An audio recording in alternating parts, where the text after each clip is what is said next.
সম্মানিত মুসলিম کرام আসসালামু আলাইকুম রহমতুল্লাহ। আজকে আমরা ইনশাআল্লাহ তাআলা আলোচনা করব মানুষের মৃত্যুর পর বরজাখী জীবন সম্পর্কে। বরজাখী জীবনের অর্থ হলো মানুষ মৃত্যুর পর তাহার কবর এর যে জিন্দিগি, মানুষ যে এই ইয়া থেকে কবর থেকে হাসরের ময়দানে পুনরুত্থিত যে আবার হবে সশরীরে, এই যে সময়টা এইটাকে বলা হয় বরজাখী জীবন। আল্লাহ রাব্বুল আলামিন কালামে পাকের মধ্যে এই ব্যাপারে বলছেন যে ওমিন ওয়ারাইহিম বারজাখুন ইলা ইয়াউমি ইউবআসুন, যে মানুষের এই পার্থিব জীবনের সম্মুখে রয়েছে বরজাখী জীবন। আর এটা হলো ইলা ইয়াউমি ইউবআসুন, মানুষ যে শরীর নিয়ে মৃত্যুবরণ করে ওই শরীর নিয়ে পুনরায় কবর থেকে উঠা পর্যন্ত এইটাকে বলা হয় বরজাখী জীবন। এই বরজাখী জীবনের মধ্যে মানুষের কবরস্থ যখন করা হয় তাহাকে প্রশ্ন করা হয়। এরপরে ব্যক্তিকে তার আমল অনুসারে, ঈমান অনুসারে হয়তোবা নেয়ামত দেওয়া হয় অথবা শাস্তি দেওয়া হয়। তো এই যে মানুষ এন্তেকালের পরে পুনরুত্থিত হওয়ার পূর্ব পর্যন্ত এই সময়টার মধ্যে মানুষের যেই অবস্থাগুলা হয় এইগুলোকে বলা হয় বরজাখী জীবন। এইটাও কিন্তু একটা হায়াত, এইটাও কিন্তু একটা জীবন, কিন্তু এই জীবনটা দুনিয়ার যে জীবন এইটার থেকে আলাদা। আল্লাহ রাব্বুল আলামিন এবং আমাদের নবী মুহাম্মদ রাসূলুল্লাহ সাল্লাল্লাহু তাআলা আলাইহি ওয়াসাল্লাম মৃত্যুর পরে যে জীবন, এই জীবন সম্পর্কে যেভাবে বলেছেন আমরা সেভাবে এগুলাকে বিশ্বাস করি। আর বিশ্বাসের বিষয়গুলা এগুলা আকলের বাহিরে, আমাদের পঞ্চ ইন্দ্রিয়ের অনুভূতির বাহিরে। কেহ যদি এই বিষয়গুলাকে আকল দ্বারাতে বুঝতে যায়, পঞ্চ ইন্দ্রিয় দ্বারাতে অনুভব করতে চায়, এগুলা সম্ভব হবে না। কারণ এই বিষয়গুলো হলো কিসের? ঈমানি বিষয়। আমরা যে বর্তমানে যে পৃথিবীতে রয়েছি, এটা মহান আল্লাহর কুদরতের একটি বহিঃপ্রকাশ। যে আমরা তো মহা আকাশের একটা পৃথিবী নামক গ্রহের মধ্যে আছি। আমরা এর পূর্বে কি ছিলাম না? এর পূর্বে কই ছিলাম? আমি একটু প্রশ্ন করতেছি আপনাদেরকে, যে আমরা তো বর্তমানে পৃথিবীতে আছি, এর পূর্বে আমরা কোথায় ছিলাম? আমরা মার গর্ভের মধ্যে ছিলাম। এখন মার গর্ভ এইটাকে বলা হয় আলমে রেহাম। এইটা একটা জগৎ। ওই জগতের মধ্যে আমরা যেই অবস্থায় ছিলাম, যেইভাবে আমাদের জীবন যাপন হয়েছে, এইটা কি দুনিয়ার জীবন যাপনের মতন? এটা সম্পূর্ণ আলাদা। এই জন্য আল্লাহ রাব্বুল আলামিন কালামে পাকের অগণিত স্থানের মধ্যে যে আমাদের সৃষ্টি সম্পর্কে, আমাদের মার গর্ভের মধ্যে যে আমরা যে বিভিন্ন ধাপে ধাপে আমাদের যে শরীরটা বৃদ্ধি হয়েছে, এই ব্যাপারে কোরআনে কারীম এবং হাদিস শরীফে বিস্তারিত বর্ণিত রয়েছে। কারণ কি? কারণ হলো এই সৃষ্টির মধ্যে আল্লাহ রাব্বুল আলামিনের কুদরতের বহিঃপ্রকাশ রয়েছে। সূরা জারিয়াতের মধ্যে আল্লাহ তাআলা বলেন, ওয়াফিল আরদে আয়াতুল লিল মুকিনিনা ওয়া ফি আনফুসিকুম আফালা তুবসিরুন, যে জমিনের মধ্যে রয়েছে বিশ্বাসীদের জন্য আল্লাহ তাআলার অনেক নিদর্শন। আল্লাহ তাআলা আছেন এটা আমরা কি দেখি, কিন্তু আল্লাহ যে আছেন, আল্লাহর সৃষ্টি এইটার সাক্ষী। সৃষ্টি এইটার এটা কি করে, আল্লাহ তাআলার যে অগণিত সৃষ্টি আছে, এই সৃষ্টিগুলা আল্লাহ যে আছেন এইটার সাক্ষী। যেমন একই জমিন, এইটা থেকে মরিচ হয়, কিরম লাগে, ঝাল। আবার তেঁতুল টক, আবার আঙ্গুর মিষ্টি, একই জমিন। তাইলে এইটাও তো আল্লাহ রাব্বুল আলামিন যে আছেন এইটার একটা দলিল। এরপরে বলছে অফি আনফুসিকুম, এবং তোমাদের দেহের মধ্যে, তোমাদের নিজ অস্তিত্বের মধ্যেও আল্লাহ রাব্বুল আলামিনের অনেক নিদর্শন রয়েছে। আফালা তুবসিরুন, তোমরা কি এগুলা দেখো না, একটা চিন্তা ভাবনা করো না? তাহলে আমাদেরকে আল্লাহ রাব্বুল আলামিন আল্লাহর সৃষ্টি সম্পর্কে, বিশেষ করে আমাদের সৃষ্টি সম্পর্কে গবেষণা করার জন্য, চিন্তা ভাবনা করার জন্য বলেছেন। আমি কোথায় ছিলাম, কোথায় এসেছি, কোথায় যাব, কি করেছি, কি করতেছি, কি করার উচিত ছিল, এই সমস্ত বিষয় সম্পর্কে আল্লাহ রাব্বুল আলামিন আমাদেরকে চিন্তা ভাবনার করার কথা বলেছেন। এই পৃথিবীর মধ্যে আমরা যে বাস করতেছি, এটার মধ্যে আলো বাতাস, অক্সিজেন গ্রহণ করতেছি, কার্বন ডাই অক্সাইড ত্যাগ করতেছি। এখানে সামান্য সময় শ্বাস বন্ধ করে আমাদেরকে বাঁচা সম্ভব না। অক্সিজেন ছাড়া কি বাঁচা সম্ভব? শ্বাসরুদ্ধ হয়ে হার্ট অ্যাটাক করে মানুষ কি করে মারা যাইতেছে। এখানে নিজের হাতে অর্জন করা ব্যতীত খাদ্য আহার, আল্লাহর অন্য কত নেয়ামত আছে, এগুলা ভোগ করা ছাড়া ব্যক্তি বাঁচতে পারে না। কিন্তু মার পেটের মধ্যে যে আমরা ছিলাম, এটা কি নিজেরা কোনো হাতে খাইছি কিনা? সেখানে কিভাবে আমাদেরকে আল্লাহ রাব্বুল আলামিন সৃষ্টি করলেন? আমরা তো একবারে তুচ্ছ ছিলাম।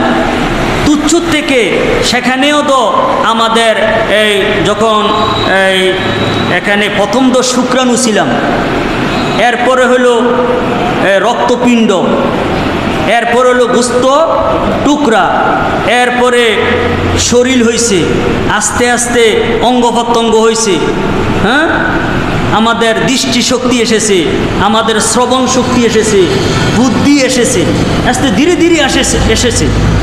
তো সেখানে এত তো মার পেট, এর মধ্যে আবার এই একটা ফানির একটা বাক্স, পলিথিনের মধ্যে পানি যেরম থাকে না, এরম কিন্তু আমরা একটা ফানির এই প্যাকেটের ভিতরে আমরা ছিলাম। এগুলোর পিছনে একটা রহস্য রয়েছে। কারণ মা তিনি চলাফেরা করতে, উঠতে বইতে, তাহলে বাচ্চার কি করবে, এটা আমি আঘাত হইব। এখন ফানির মধ্যে যখন থাকে, তাহলে এক দিক দিয়ে যদি একটু আঘাত হয়, এটা ফানির মধ্যে অন্য দিক দিয়ে আবার চলে যায়। সেখানে আমাদের অক্সিজেন গ্রহণ করা, কার্বন ডাই অক্সাইড ত্যাগ করা, এগুলো লাগছেনি। সেখানে আল্লাহ রাব্বুল আলামিন কুদরতিভাবে আমাদেরকে লালন পালন করেছেন। এইটাকে বলা হয় রব। সৃষ্টির যে অবস্থায় সৃষ্টি থাকে, ওই অবস্থায় আল্লাহ রাব্বুল আলামিন তাকে জীবন ধারণের জন্য উপকরণ আল্লাহ তাআলা ব্যবস্থা করে দেন। এমনও দেখা যায় যে পাথরের টুকরার ভিতরে কীটপতঙ্গ রয়েছে। কোথায়? পাথরের টুকরা, এটার ভিতরে ছোট কীট, এটা নড়াচড়া করতে পারে না। তো এই কীটপতঙ্গটা পাথরের ভিতরে এটা কিভাবে জন্মাইল, এটা কিভাবে তার জীবনটা ধারণ করতেছে? কোনো আলো বাতাস নাই। এটা কি আল্লাহ রাব্বুল আলামিনের কুদরতের বহিঃপ্রকাশ। এই কথাগুলো বলতেছি এই কারণে, আমরা মূল যেই কথা, যে বর্তমানে কবরের মধ্যে যে শাস্তি হয়, কবরের মধ্যে শান্তি হয়, আল্লাহর ওলিদের কারামত এন্তেকালের পরেও বাকি থাকে, সেখানে যে কবরের মধ্যে সুয়াল জব হয়, আল্লাহর ওলিদের যে সম্মান, মোমেনদের যে সম্মান এন্তেকালের পরেও থাকে। এখন তো এরম হইতেছে যে ভারত উপমহাদেশে ইসলামের সবচেয়ে বেশি খেদমত করেছেন খাজা মুঈনুদ্দিন চিশতি আজমিরি রহমতুল্লাহ, তিনিকে খাজা বাবা বলা হয়। এখন খাজা বাবা ভুয়া, এই যে কথাগুলো হইতেছে, তো আমরা এই সমস্ত বিষয় সম্পর্কে ইনশাল্লাহ আলোচনা করব। কিন্তু এর আগে আমরা যে আল্লাহ রাব্বুল আলামিন যে এক এক সময় আল্লাহর সৃষ্টিকে এক একভাবে তার জীবন ধারণ করতে পারেন, এইটা আমরা একটু বর্ণনা করতেছি। মুরগির যে ডিমের মধ্যে বাচ্চা থাকে না, আর একদিন ফুডার এই ইয়ে থেকে, খোসার থেকে এই ফুডার আগে, বের হওয়ার আগে বাচ্চাটা কি জীবিত না মৃত? এটা কি জীবিত না? কিন্তু জীবিত যে উপর দিক দিয়ে না খোসা, এইটা এই শ্বাস প্রশ্বাস কিভাবে ফালাইতেছে? আরে শ্বাস প্রশ্বাস ফালাইতেছি না, ফালাইতেছে না, কেউ কি তখন? আরে ডিমের খোসার ভিতরে হইল কি বাচ্চা। মুরগি কিন্তু কান দিয়া শুনতেছে, এইটা যে নড়াচড়া করতেছে, এটা যে ডাক দিতেছে। 3-4 দিন আগেই, এর আগেই এটা কি, এটা দেখতেছে, এবং কোন জায়গা দিয়ে এটা বের হবে মুরগি কান দিয়ে শোনে। ওই ঠোঁট যেই জায়গাটা, ওই জায়গাটাকে সে ছিদ্র করে। এখন আমার কথা উদ্দেশ্য কি? উদ্দেশ্য হলো ডিমের খোসার ভিতরে মুরগির যে বাচ্চা, এটা কি জীবিত না মৃত? জীবিত। এখন দুনিয়ার মধ্যে জীবিত থাকার জন্য আলো বাতাস দরকার আছে, শ্বাস প্রশ্বাস ছাড়া এবং গ্রহণ করার বিষয় রয়েছে, কিন্তু সেখানে কিভাবে হয়? মুরগির বাচ্চা যতক্ষণ পর্যন্ত খোসার ভিতরে থাকে, এটা আলাদা একটা জগৎ। ওই জগতের মধ্যে তার শ্বাস প্রশ্বাস নিতে হয় না। তদ্রূপ আমরাও মার গর্ভে যতদিন ছিলাম, এতদিন আমাদের বাহ্যিকের শ্বাস প্রশ্বাসের কোনো প্রয়োজন হয় নাই। আল্লাহ রাব্বুল আলামিন কুদরতিভাবে বাঁচাইছেন। তদ্রূপ আমি কথা যেটা বলবো, আরে কবরের মধ্যেও ব্যক্তি জীবিত, বলে শ্বাস প্রশ্বাস কেমনে নেয়? উপর দিক দিয়ে যদি মাটি ফেলাই দেয়, মনকিন্ন কিভাবে যায়?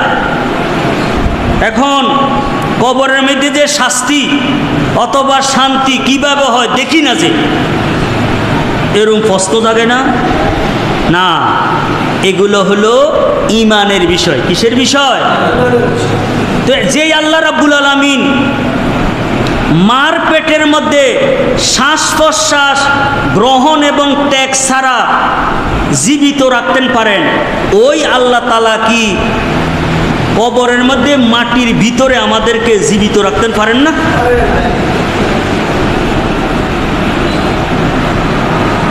এখন এই আল্লাহ রাব্বুল আলামিন যে আমাদের যে মার পেটের মধ্যে যে আমাদের যে দেহ গঠন করেছেন, এরপরে যে আমাদেরকে দুনিয়ার জীবন দান করেছেন, এই ব্যাপারে আল্লাহ রাব্বুল আলামিন আমাদেরকে অবহিত করতে যে আল্লাহ বলেন আইয়াহসাবুল ইনসানু আইয়ুতরাকা সুদা, যে মানুষ কি এরম ধারণা করতেছে যে মানুষকে এমনি ছেড়ে দেওয়া হবে। সে দুনিয়ার মধ্যে আসছে, তাহার আমল নামার কোনো হিসাব নিকাশ করা হবে না, তার আকলের বিবেকের কোনো হিসাব নেওয়া হবে না, এমনি কি তাকে ছেড়ে দেওয়া হবে? মোটেও নহে, বরং তার এই জীবন আল্লাহ রাব্বুল আলামিনের অগণিত নেয়ামতের ফল। এই জন্য আল্লাহর নেয়ামত যখন ভোগ করতেছে, এই নেয়ামত যথাযথ যদি এইটার ব্যবহার না করে এইটার পুঙ্খানু এইটার জবাব দিতে হবে। আলাম ইয়াকুন নুতফাতাম মিন মানিন ইউমনা, আল্লাহ বলেন মানুষ তো দুনিয়ার মধ্যে সুঠাম দেহের অধিকারী, শক্তি, যুবক হওয়ার কারণে কোনো কিছু এখন আর তার চোখে লাগে না, নিজেই স্বয়ং সম্পূর্ণ মনে হইতেছে। কিন্তু না, সে কি নুতফা শুক্রবিন্দু ছিল না? আগে কিন্তু এত কিছু জানতাম না, কিছু কিছু ভিডিওর মধ্যে দেখতেছি এরই যে একজন পুরুষের মিলন করার পরে লক্ষ লক্ষ শুক্র বের হয়, তন্মধ্যে একটা শুক্র মার রেহামের মধ্যে প্রবেশ করে। বাচ্চা দানি আল্লাহ তাআলা এমন কুদরতিভাবে সৃষ্টি করেছেন, একটা যদি প্রবেশ করে বাচ্চা দানি অটোমেটিক এটা দরজা বন্ধ হয়ে যায়। কিন্তু হ্যাঁ, ঘটনাক্রমে যদি একাধিক শুক্রাণু একসাথে দৌড় দিয়ে রেহেমের মধ্যে প্রবেশ করতে পারে, তাহলে কি, তাহলে একাধিক বাচ্চা হয়। তাহলে এখানে এক ফোঁটা যেই মণি বীর্য, এইটার মধ্যে লক্ষ লক্ষ কি রয়েছে, শুক্রাণু রয়েছে, এগুলো কত ছোট। আর ফানি যেটা বের হয়েছে, এইটা বের হইলে মানুষের গোসল ফরজ হয়। তাহলে নাপাক এক ফোঁটা ফানির একটা শুক্রাণু দ্বারা এইটার মূলের মধ্যে এটা কত শক্তি, এটা কোনো শক্তিই নাই। তো এইটার থেকে আল্লাহ রাব্বুল আলামিন সুম্মা কানা আলাকাতান, এরপরে এইটাকে আলাকা করেছেন। আলাকা তো কি, যে ওই যে শুক্রাণুটা এটা মার রেহামের একটা পাশের মধ্যে যাই এটা কি করে সংযুক্ত হয়। এই আলাক শব্দ তো কি করা, সংযুক্ত হওয়া। এরপরে ফাখালাকা, অতঃপর এইটার থেকে ধীরে ধীরে আল্লাহ রাব্বুল আলামিন মানবের আকৃতি সৃষ্টি শুরু করেন। ফাসাওয়া, অতঃপর এইটাকে এই জন্মর পূর্বে এইটাকে পরিপূর্ণ একটা মানবে আল্লাহ তাআলা কি করেন, পরিণত করেন। এটা কে করেন নাকি সেখানে অন্য কাহারও হাত আছে? ফাজালা জাউজাইনি যাকারা ওয়াল উনসা, অতঃপর এই দেহটাকে আল্লাহ রাব্বুল আলামিন জোড়া জোড়া করে সৃষ্টি করেন। কোন সন্তান পুরুষ হয়, কোন সন্তান মেয়ে হয়। XY যদি ক্রোমোজোম মিলিত যদি হয় তাহলে হয় কি ছেলে, আর XX হইলে মেয়ে। পুরুষের থেকে যায় কি না, দুইটার একটা, যে কোনো একটা। মহিলাদের শুধু আছে কি এক্স আছে, আর পুরুষের আছে এক্স এবং ওয়াই। তাহলে এই জন্য মেয়ে সন্তান হওয়াটা এইটা নির্ভর করে পুরুষের উপরে। আমরা কিন্তু উল্টা, মেয়ে হইলে দোষ দেই কার? স্ত্রীর দোষ দেই। কিন্তু না, এইটা যদি আসলে দোষ তো কারে না, আর দোষ কি কারো আছে নাকি? এটা কি করেন? তো কোরআন কারীম আল্লাহ বলেন, আমি কি করি যে এই মার গর্ভের মধ্যে এই পুরুষও করি মহিলাও করি। আলাইসা জালিকা বেকাদিরিন আইয়ুহ ইয়াল মাউতা। এই এতক্ষণ যে এত কথা বলছে, এটার উদ্দেশ্য কি? আল্লাহ বলেন, আল্লাহ রাব্বুল আলামিন কি যেইটার অস্তিত্ব একবারে নগণ্য মার পেটে ছিল, আর এইটার অস্তিত্ব কি করছেন? আল্লাহ করছেন। তো ওই আল্লাহ তাআলা কি মৃত্যুর উপরে তাহাকে আবার জীবিত করতে পারেন না? তাহলে কবরের দেওয়ার পরে আল্লাহ রাব্বুল আলামিন মনে হয় যে ব্যক্তিরে আবার জীবিত করতে না। এরপরে আবার ইসরাফিল আলাইহিস সালামের দ্বিতীয় ফুঁক দেওয়ার পরে একজন ব্যক্তি যেই দেহ নিয়া তার দাফন হয়েছে, ওই দেহ নিয়া আবার আল্লাহ রাব্বুল আলামিন তাহাকে জীবিত করতে পারবেন না? তার এই মৃত্যুর সময় একজন ব্যক্তির 80 কেজি ছিল, কতটুকু তার ফানি ছিল, কতটুকু মাটি, কতটুকু বাতাস, কতটুকু আগুন, এগুলো কি আল্লাহর জানা আছে না? যে আল্লাহ অনস্তিত্ব থেকে অস্তিত্বের মধ্যে আনতে পারলেন, এইটাকে আবার মৃত্যু দেওয়ার পরে ওই আল্লাহ কি আবার তাহাকে জীবিত করতে পারেন না? অবশ্যই পারেন। এবং কোরআনে সূরা এক জায়গাতে আছে যে আল্লাহ তাআলা বলছেন, আরে প্রথম সৃষ্টি সহজ না দ্বিতীয় সৃষ্টি সহজ? দ্বিতীয়টা সহজ। প্রথমটা কি হয়? প্রথমটা হয় কঠিন, দ্বিতীয়টা কি হয়? সহজ হয়। এইটা সূরা কিয়ামার 36 থেকে 40 নম্বর আয়াত এতক্ষণ যা বললাম। এবং সূরা দাহার বা সূরা ইনসানের 1 থেকে 2 আয়াতে আল্লাহ তাআলা বলেন, হাল আতা আলাল ইনসানি হিনু মিনাত দাহার লাম ইয়াকুন শাইয়াম মাযকুরা। আল্লাহ বলেন, মানুষের জন্য এমন একটা সময় অতিবাহিত হয়েছে, দুনিয়ার মধ্যে না অনেকবারে সুটাম দেহের অধিকারী, ধরাকে সরা মনে করে যা ইচ্ছা তা করে, কিন্তু না, এমন একটা সময় গেছে তাহার উল্লেখ করার মতন কোনো কিছু ছিল না। এটা যে উল্লেখ করব, তো এখানে ইনসান দ্বারাতে উদ্দেশ্য কি, এটা নিয়ে মুফাসসিরিন কেরামদের একটু মতনৈক্য আছে। কেউ কেউ বলছে ইনসান দ্বারাতে হইল হযরত আদম আলাইহিস সালাম। আদম আলাইহিস সালামকে আল্লাহ তাআলা সৃষ্টি করছেন। আদম আলাইহিস সালাম কি আগে ছিলেন? কিসের থেকে সৃষ্টি করছেন? মাটির দ্বারা। মাটি দ্বারা। তো এই মাটি তো এই পৃথিবীতে এখনও আছে। মাটি তো আমাদের জমিনের মধ্যে কত মাটি, এইটা তো আসলে কোনো উল্লেখ করার, প্রশংসার কোনো কিছু নাই। কিন্তু হ্যাঁ, প্রশংসার যোগ্য হয়েছে ওই সময় যখন আল্লাহ রাব্বুল আলামিন এই মাটির মধ্যে রূহ দিয়েছেন। রূহ দিয়ে যখন এই দেহের মধ্যে আল্লাহ তাআলা শ্রবণ শক্তি দিয়েছেন, জ্ঞান দিয়েছেন, দৃষ্টি শক্তি দিয়েছেন, তাকে বিভিন্ন কলা কৌশল, হিকমত, জ্ঞান বিজ্ঞান দিয়েছেন, এরপরে না তার দাম হয়েছে। এর আগে তো তার কি ছিল না? কোনো দাম ছিল না।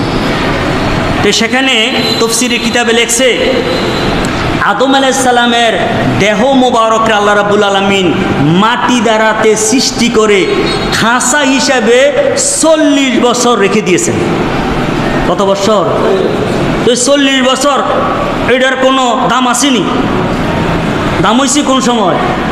নাফাকা ফিহি মিন রূহি, যখন আল্লাহ রাব্বুল আলামিন তাহার রূহকে আদম আলাইহিস সালামের মধ্যে যখন ফুঁকি দিছেন, এটার কি হয়ে গেছে? এখন মূল্য হয়ে গেছে। এরপর ইন্না খালাকনাল ইনসানা মিন নুতফাতিন আমশাজ, নিশ্চয় আমি মানুষকে সৃষ্টি করছি মিলিত শুক্র বিন্দু থেকে। এই যে আমাদের সৃষ্টির বলতেছে নাপতালিহি, এই কারণে যে আমি যেন মানুষকে পরীক্ষা করতে পারি যে তোমার যে সৃষ্টির মূলের মধ্যে ছিল একবারে কি নগণ্য জিনিস, এখন তোমাকে আমি এতম সুটাম দেহের অধিকারী কোরআন শরীফে মানবের সৃষ্টির মতন এত সুন্দর সৃষ্টি আর কোনোটা নাই। লাকাদ খালাকনাল ইনসানা ফি আহসানি তাকবীম, নিশ্চয় আমি মানুষকে সুন্দর অবয়ব দ্বারাতে আমি সৃষ্টি করেছি। মানবের সৃষ্টির মতন এত সুন্দর সৃষ্টি আর কোনো কিছু নাই। এবং মানব ছাড়া যত আল্লাহর সৃষ্টি সমস্ত সৃষ্টি মানবের অধীনে করে দিয়েছে। বিরাট এক হাতি ছোট এক বাচ্চায় উপরে উঠটা লাঠি দিয়ে ফিটটা কি করে এক জায়গা থেকে, কিন্তু এই হাতির যদি এরম একটা আল্লাহ বুঝ দিতেন, এই তোর উপর এরম 5-6 বছরের বাচ্চা একটা বসে রয়েছে, তুই একটু গাওড়া লাড়া দিয়া ফুটবলের মতন তারে ফালাইয়া দে না। আল্লাহ রাব্বুল আলামিন প্রাণীটাকে মানবের বশ করার মন মানসিকতা করে আল্লাহ রাব্বুল আলামিন সৃষ্টি করেছে। শুধু এই যে আল্লাহর জমিনের মধ্যে আল্লাহর সৃষ্টির মধ্যে গ্রহ নক্ষত্র সূর্য চন্দ্র থেকে শুরু করে সমস্ত কিছু মানবের জন্য। প্রত্যক্ষ অথবা পরোক্ষ কার জন্য? ওই যে আপনারা কেউ বলতে পারেন যে গাভী না ঘাস খায়, আরে গাভীর ঘাস খাওয়াটা মানবের জন্য, কারণ গাভী ঘাস খাইলে এটা দুধ দিব, দুধ কে খাইব? সমস্ত কিছু গাছের রস খায়, আরে গাছের রস খায় না, সার গোবর খায়, হ্যাঁ এগুলো কার লাগিয়া? কোনোদিন কাঁঠাল ধরলে প্রথম কাঁঠালটা ভাঙ্গিয়া কোনো গাছের মধ্যে দেননি, কে খায়? কে? মানবে খায় না। এই জন্য কোরআনে কারিমে আছে পৃথিবীর মধ্যে যাহা আছে সমস্ত কিছু প্রত্যক্ষ পরোক্ষ আল্লাহ রাব্বুল আলামিন মানুষের উপকারের জন্য সৃষ্টি করেছেন। তো এখানে এই আল্লাহ রাব্বুল আলামিন এগুলো পরীক্ষা যে আল্লাহর এই নিয়ামত ভোগ করে মানুষ আল্লাহর শুকরিয়া জ্ঞাপন করে কিনা। এরপর ফাজআলনাহু সামিয়াম বাসিরা, অতঃপর আমি মানুষকে শ্রবণকারী এবং দৃষ্টিকারী হিসাবে আমি সৃষ্টি করেছি। আমরা কি করি? শ্রবণ করতে পারি, আমরা কোনো একটা জিনিস দেখতে পারি, অনুভব করতে পারি। মানুষের মতন জ্ঞান বিজ্ঞান আল্লাহ রাব্বুল আলামিন অন্য কোনো বস্তুকে দেন নাই। অন্যান্য বস্তুকে যেটা দিছেন এটা হলো তার শুধু জীবন ধারণের জন্য যেটুকু জ্ঞান দরকার এটুকু দিছেন। কোনো গবেষণা কইরা আবিষ্কার কইরা কোনো কিছু করার মতন জ্ঞান দেন নাই। একটা ছাগলরে যদি বিশ্ববিদ্যালয়ের শিক্ষক দিয়া 10 বছর পড়ায়, সরু সরে শিখান যায় বলি কেন? আল্লাহ রাব্বুল আলামিন মানব ব্যতীত অন্য প্রাণীকে এইভাবে কৌশল, হেকমত, জ্ঞান, বিজ্ঞান, আবিষ্কার এগুলোর আল্লাহ তাআলা জ্ঞান দেন নাই। এগুলো দিয়েছেন কাকে? শুধু মানুষকে দিয়েছেন। তো এখন মার পেটের এই যে জগৎ, এই জগতের আগে আমরা কইছিলাম আলমে আরওয়াহ, রুহের জগৎ। তো ওই জগতেও তো আমরা জীবিত ছিলাম। তো ওই জগতে যে জীবিত ছিলাম কিভাবে ছিলাম, আমাদের জীবন ধারণটা কেমন আমরা কি জানি? আমরা জানি না। কিন্তু হ্যাঁ, ওইটাও তো একটা জগৎ ছিল, এইটার প্রতি আমাদের বিশ্বাস রাখতে হবে। আর এইটা কেন? পৃথিবীর মধ্যে আমরা তো এসছি, আমরা মার পেটের মধ্যে কেমন ছিলাম এইটার কত তো জানি না। কেহ যদি কোনো একটা বাচ্চা জন্মগ্রহণ করার 10 বছর পরে যদি জিজ্ঞাই রে তুই তোর মার ফেটের মধ্যে কয় মাস আসিলি, কইতে পারবো নি? এটা কে কইতে পারবো? মাই কইতে পারবো। তো এইটা তো ব্যক্তির কি এই দুনিয়ার কিছুদিন আগের যে জিন্দিগি যেটা মার ফেটে কাটলো এইটার মধ্যে তো কইতে পারে না। এবং ছোটোকালে আমরা কে কি করছি এটা কি করতে পারলাম? তাহলে এটা তো অনেক কি পূর্বের কথা, কিন্তু অন কইতাম পারতাম না, আমাদের আকলে ধরে না, অন এটি কি বিশ্বাস করা লাগতো না? আরে যেটাকে আকলে ধরে না, হ্যাঁ, এইটাকে মানার নামে দিল ইমান। এরপরে এর আগে কইয়েছিলাম, রুহের জগতের পূর্বে কইয়েছিলাম আমরা আসিলাম হজরত আদম আলাইহিস সালামের ভিতরে। কোথায় আসিলাম? আদম আলাইহিস সালামের ভিতরে ছিলাম। আদম আলাইহিস সালামের ভিতরের আগে কইছিলাম, হ্যাঁ, আমরা ছিলাম নূরে মুহাম্মদীর মধ্যে। কারণ হাদিস শরীফে আছে আউয়ালু মা খালাকাল্লাহু রূহি, আল্লাহ রাব্বুল আলামিন আমার রূহকে সর্বপ্রথম সৃষ্টি করেছেন। গাউসে পাক আব্দুল কাদের জিলানী রহমতুল্লাহ সিরুল আসরার কিতাবে লেখছেন যে রাসূল সাল্লামের রূহ মুবারক হলো রূহে সুলতানি, আসলুল আরওয়াহে, সমস্ত রূহের মূল, সমস্ত সৃষ্টির মূল। তো শাখা হওয়ার আগে এটা কই আসিল? মূলের মধ্যে ছিল না একটা এই শিমের বিচি অথবা বট গাছের বিচি, এটা তো প্রথম কি থাকে? বিচি। এখন যখন এটা এই গাছ হিসেবে হয়, ডালাফালা হয়, এর আগে কি ছিল না? এটা কোয়ানো ছিল, মূলের মধ্যে, বিচির মধ্যে ছিল। আর কি কর, শাখাকেও বিশ্বাস করতে হইব, মূলকেও বিশ্বাস করতে হইব। এই জন্য আল্লাহ রাব্বুল আলামিন রাসূলুল্লাহ সাল্লাল্লাহু আলাইহি ওয়াসাল্লামের এবং তাফসীরে রুহুল বাইনে আছে যে আদম আলাইহিস সালামের মধ্যে যে নাফাকা ফিহি মিন রুহি, আল্লাহ যে আদম আলাইহিস সালামের মধ্যে রূহ ফুঁকে দিয়েছেন, এটা কার রূহ? আল্লাহর কি অস্তিত্বের, আল্লাহ তাআলার কি দেহ আছে নাকি? আল্লাহর কি এরকম কোনো রূহ আছে নাকি? এটার থেকে আল্লাহ থেকে বাড়িছে? নাউজুবিল্লাহ মিন জালিক। আল্লাহ তাআলা তো সৃষ্টির থেকে কি, সৃষ্টির সাদৃশ্য থেকেও পুত এবং পবিত্র। কিন্তু হ্যাঁ, রাসূল সাল্লাল্লাহু আলাইহি ওয়াসাল্লাম তো আল্লাহর সৃষ্টি। এই জন্য মূল রূহ হিসাবে আমাদের নবী মুহাম্মদুর রাসূলুল্লাহ সাল্লাল্লাহু আলাইহি ওয়াসাল্লাম, ওই রূহ মোবারকেরই অংশ আদম আলাইহিস সালামের মধ্যে দিয়েছে।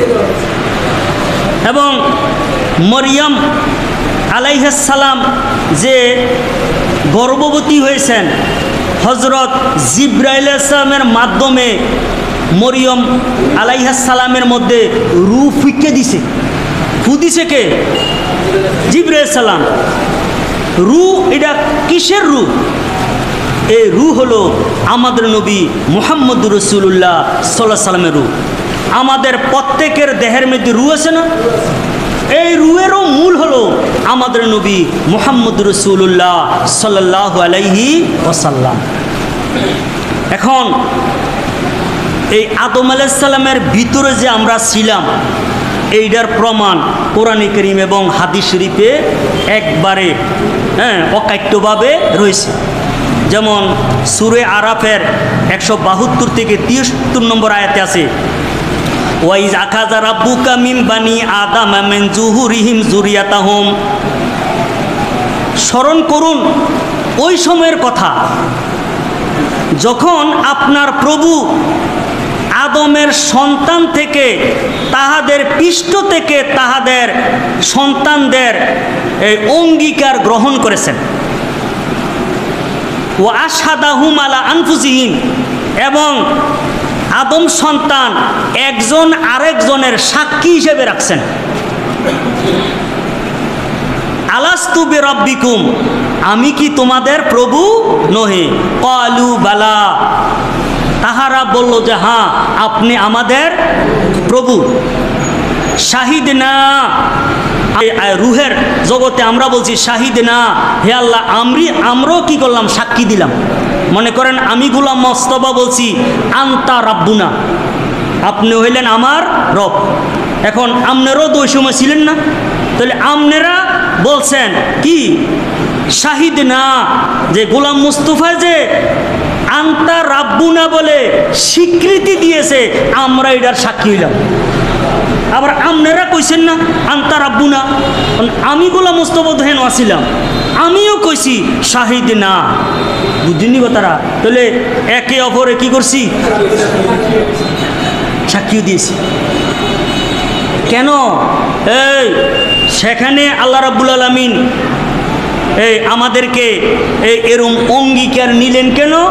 আবার পরস্পরের সাক্ষী কেন নিলেন?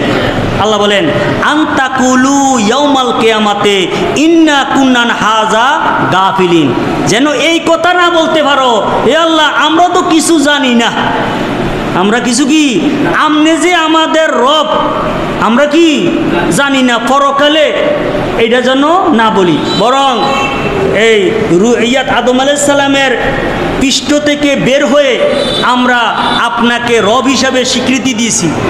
দুনিয়ার মধ্যেও আমরা আল্লাহকে রব হিসেবে স্বীকৃতি দিই না? এবং কবরের মধ্যে সর্বপ্রথম প্রশ্ন করলাম মার রাব্বুকা, মার তাহলে কোনটা আসল কোনটা? আরে আগেরটা। তো দুনিয়ার মধ্যে রাব্বানা জলাম না, যে কোনো দোয়ার মধ্যে কি করি? আমাদের রবকে স্মরণ করি। তো এই জন্য এই ফেকে আকবরের মধ্যে আমি সংক্ষেপে করে লিখতেছি, ফেকে আকবরের মধ্যে যারা আরও একটা বিস্তারিত বলছেন যে আখরাজা জুরিয়াত আদম আলাইহিস সালাম তবাকাতান বাদা তবাকাতিন ইলা ইয়াউমিল কিয়ামা, যে আল্লাহ রাব্বুল আলামিন আদম আলাইহিস সালাম থেকে তার সন্তানদেরকে এই পর্যায়ক্রমে আল্লাহ তাআলা সৃষ্টি করছে। অর্থাৎ প্রথম আদম আলাইহিস সালামের সন্তানরা, কোনো বর্ণনা আছে যে আদম আলাইহিস সালামের 40 জোড়া সন্তান হয়েছে। তাইলে প্রথম কি করছে? সন্তানের থেকে যারা হয়েছে তাদেরকে, এরপরে হইতে যেমন আমারে সৃষ্টি করছে, আমার থেকে আমার যে সন্তান যারা, এরপরে আমার সন্তান থেকে যারা, হাদিস শরীফে এটাও আছে যে ব্যক্তি আর সন্তান হইতো না, এখানে কি হয়েছে? এটা থেমে গেছে। এমনও ব্যক্তি আছে না, ব্যক্তি আর বিবাহ করে না। তো এইভাবে আল্লাহ রাব্বুল আলামিন পর্যায়ক্রমে সুলবিহি আউয়ালান, প্রথমে হযরত আদম আলাইহিস সালামের পৃষ্ঠ বা মেরুদণ্ড থেকে আল্লাহ রাব্বুল আলামিন আদম আলাইহিস সালামের সন্তানকে করেছেন। এরপরে সুম্মা আখরাজা মিন আসলাবে আবনাইহি ওয়া তারাইবে বানাতিহি নসলাহুম, অতঃপর আদমের পরবর্তী যত সন্তান আছে এগুলোকেও তাহাদের ছেলেদের থেকে মেয়েদের থেকে তাহাদের বংশধরকে পরস্পর আল্লাহ রাব্বুল আলামিন বের করেছেন। আলা সুয়ারিল জাররে আলা হাইয়াতিন নামলিস সগিরাতে বাজুহা বাইয়াদুন ওয়া বাজুহা সাওয়াদুন।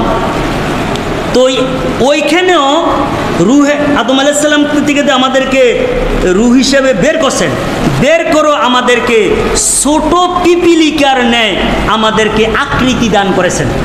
সেখানেও একটা কি ছিল? আরে দেহ আছিল, এটা আকৃতি ছিল। হ্যাঁ, এরপরে কিছু এই সন্তান তাদের চেহারা ছিল, আকৃতি ছিল সাদা, কিছুরা ছিল কালো। ওয়ান্তাশিরু ইলা ইয়ামিনে আদামা ওয়া ইয়াসারিহি, এরপরে সন্তানদেরকে আদম আলাইহিস সালামের ডাইনে এবং বামে এগুলাকে ছিটিয়ে দেওয়া হয়েছে। ফাজালাহুম উকালা, অতঃপর ওই যে আদমের যত সন্তান রয়েছে সকলকে জ্ঞান বুদ্ধি আল্লাহ তাআলা দিয়েছেন। কি দিয়েছেন? আকৃতি দিয়েছেন, জ্ঞান বুদ্ধি দিয়েছেন, কথা বলার শক্তি দিয়েছেন। ফাখাতাবাহুম, অতঃপর আল্লাহ রাব্বুল আলামিন এই আদম আলাইহিস সালামের যত সন্তান আছে সকলকে সম্বোধন করে বলছেন আই হিনা আশহাদাহুম আলা আনফুসিহিম বিকাউলিহি আলাস্তু বিরাব্বিকুম কালু বালা। তাহলে সেখানে আমরা কি করছি? অঙ্গীকার দিয়েছি আল্লাহ তাআলাকে, এবং ওয়ামারাহুম আই বিল ঈমান ওয়াল ইহসান, এবং আল্লাহ রাব্বুল আলামিন আদম সন্তানদেরকে ঈমান এবং ইহসানের আদেশ দিয়েছেন। ওয়া নাহুম আনিল কুফরে ওয়াল কুফরান, এবং আল্লাহ রাব্বুল আলামিন আদম সন্তানদেরকে নিষেধ করেছেন আল্লাহর অবাধ্য হইতে, কুফরি করতে। ফাকারু লাহু বিরুবুবিয়াতে, অতঃপর আদম সন্তান সকলেই আল্লাহ রাব্বুল আলামিনের রুবুবিয়তের স্বীকৃতি দিয়েছে। আয় লে আনফুসিহিম বিল উবুদিয়াতে, অর্থাৎ তাহারা নিজেরাই আল্লাহর যে ইবাদত করবে এইটার স্বীকৃতি দিয়েছে। হাইসু কালু বালা ফাকানা যালিকা মিনহুম আয় কাউলাহুম বালা আল্লাযী সাদারা আনহুম, যে ঈমানান হাকিকাতান আও হুকমিয়ান, যে আমরা যে প্রত্যেকে কিন্তু রুহের জগতে মোমেন, রুহের জগতে কি মোমেন আমরা। এই জন্য পরে আছে ফাহুম ইউলাদুন আলা তিলকাল ফিতরাতে, অর্থাৎ একজন নবজাত সন্তান জন্ম যে গ্রহণ করে সে ঈমানের উপরে জন্মগ্রহণ করে। হ্যাঁ, কামা কালা আল্লাহু সুবহানাহু, যেমন আল্লাহ তাআলা বলেন ফিতরাত আল্লাহি ফাতারান নাস আলাইহা, যে আল্লাহর ফিতরত অর্থাৎ আল্লাহ রাব্বুল আলামিনের চিরাচরিত নিয়ম ঈমান, এই ঈমানের উপরেই মানুষের কি হয়েছে? প্রথম সূচনা হয়েছে স্বীকৃতি দিয়া, আর ঈমানের উপরেই তার জন্মগ্রহণ করছে। এবং হাদিস শরীফে আছে যে কুল্লু মাউলুদিন ইউলাদু আলাল ফিতরাতিল ইসলাম, প্রত্যেক নবজাত সন্তান সে ইসলাম গ্রহণের যোগ্যতা নিয়েই সে জন্মগ্রহণ করে। ফাআবাওয়াহু ইউহাউইদানিহি আও ইউনাসসিরানিহি আও ইউমাজ্জিসানিহি, অতঃপর তাহার পিতামাতা তাহাকে ইহুদি বানায়, নাসারা বানায়, অথবা অগ্নিপূজক বানায়। হ্যাঁ, এই জন্য ইয়েতে আছে একটা নবজাত সন্তান যদি পৃথিবীর মধ্যে যদি সে এসে পৃথিবীর কোনো যদি কাহারও দ্বারাতে যদি প্রভাবান্বিত না হইতো, সে আপনা আপনি নিয়েই আল্লাহকে রব হিসাবে মানত, আল্লাহ তাআলার ইবাদত করত। এই জন্য ফিকহে একটা আকীদার কিতাবে রয়েছে, একজন ব্যক্তি যদি জঙ্গলে থাকে, তাহার কোনো মানুষের সাথে তার সম্পর্ক নাই, কোনো ব্যক্তি তাকে আল্লাহরকে স্বীকৃতি দেওয়ার জন্য দাওয়াত দেয় না, ওই ব্যক্তির জন্য ওই সময়ও ওই অবস্থায়ও আল্লাহ যে আছেন আল্লাহর প্রতি ঈমান আনা তার জন্য ফরজ। কিভাবে? যে আল্লাহর সৃষ্টি দেখা, কি দেখা, এবং ওই ব্যক্তির আল্লাহ তাআলা যে যোগ্যতা দিয়েছেন সে আপনা আপনিই এই জঙ্গলের মধ্যেও একাকী আল্লাহ যে রব এই বলার মতন তার জ্ঞান হয়েছে। ওই আল্লাহ প্রথমেই কি করছেন? দিয়েছেন। যা হোক, আজকে আমরা ভূমিকা স্বরূপ কথা বলছি। আসল কথা যেটা, এটা হলো যে আমরা যে দুনিয়া এইটাই কিন্তু আমাদের শুরুও না শেষও না, এইটা একটা কি মধ্যবর্তী একটা স্থান। এর আগে আমরা মারপেট জগৎ ফিরিয়ে দিছি, এর আগে কি রুহের জগৎ, এরপরে এর আগে এই আদম আলাইহিস সালামের মধ্যে ছিলাম, এরপরে সেখান থেকে আমাদেরকে বের করে আল্লাহ রাব্বুল আলামিনের রুবুবিয়তের, ঈমানের, ইহসানের আমরা কি করছি? স্বীকৃতি দিয়েছি। তো এক এক জগতের মধ্যে আমি গোলাম মোস্তফা, আমনে আব্দুর রহমান, আব্দুল খালেক, এক এক জগতের মধ্যে আমাদের জীবনের ধরন আলাদা আলাদা ছিল, আলাদা আলাদা কি ছিল। এরপরে মৃত্যুর পরেও কবরের জিন্দিগি এইটাও কি আলাদা। কবরের পরে আমাদের এনি কি শেষ? আবার কবর থেকে আমরা কি করব? পুনরায় আমরা দেহ নিয়ে আবার উঠব। হাসরের ময়দান এইটাও কি আলাদা আলাদা জগৎ, আলাদা আমাদের কি হবে? দেহ হবে, আলাদা আমাদের জীবন। এরপরে আবার জান্নাতে অথবা জাহান্নামে, এইটাও কি আলাদা জীবন আলাদা, আমাদের চলাফেরা আলাদা কি দেহ হবে, কথা বুঝছিনি? এই জন্য আমরা এই সমস্ত বিষয় সম্পর্কে বলবো, বিশেষ করে যাহারা আল্লাহর ওলিদের এন্তেকালের পরে তাহাদের কারামতকে অস্বীকার করে। মাজার রাখার দরকার নাই, মাজারে যাওয়াটাকে কি করে শিরক মনে করে, মাজার পূজা মনে করে আমরা এই সমস্ত বিষয়গুলার ইনশাল্লাহ দাঁত ভাঙ্গা জবাব দিব। এবং বিশেষ করে বড় দুঃখের বিষয়, বাংলাদেশে এক ওহাবি ব্যক্তি খাজা মুঈনুদ্দিন চিশতি আজমিরি রাদিয়াল্লাহু তাআলা আনহুকে বুয়া বলছে। হ্যাঁ, এই জন্য আমরা যারা মুসলমান বর্তমানে রয়েছি, আমাদের পূর্বপুরুষ যারা মুসলমান হয়েছে, খাজা বাবা মুঈনুদ্দিন চিশতি আজমিরি রাদিয়াল্লাহু তাআলা আনহুর অবদান। এই জন্য যেই ব্যক্তি এই খাজা বাবাকে বুয়া বলছে, আমরা এইটার প্রতিবাদ করা, এটাকে নিন্দা জ্ঞাপন করা, এটা আমাদের ইমানি দায়িত্ব মনে করি। আল্লাহ রাব্বুল আলামিন আমাদেরকে এই সমস্ত বুয়া ভণ্ড যারা ফির বা মৌলবি রয়েছে তাহাদের থেকে আমাদের ইমান এবং আমলকে আল্লাহ তাআলা হেফাজত করুক। ওমাইলা বালাক।